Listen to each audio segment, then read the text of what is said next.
ये कौन सा दर वाह हुआ है,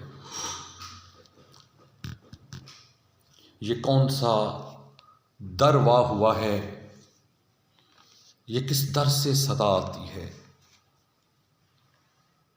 ये कौन सा दर वाह हुआ है, ये किस दर से सदा आती है।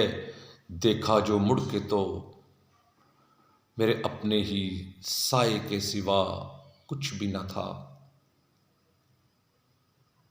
इतनी गरीक आवाज, गम में डूबी हुई बेतरतीब सांसों की आवाज, जैसे टूटी हुई तस्बीह के बिखरे हुए मोती, मिन्नतों आहुजारी में लिपटी हुई कराह, विरदे हयाते बाकी की दुआ। ये सदा किसकी है, ये किसका पहलू तार तार पाश पाश निकारे की धुन बनकर।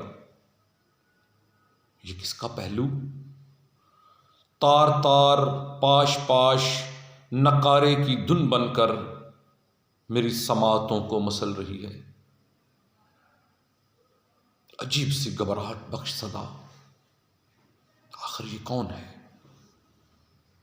कहां है, नजर क्यों नहीं आता। या शायद ये कर्ब है मेरे अंदर का, ये शोर है मेरी रूह का।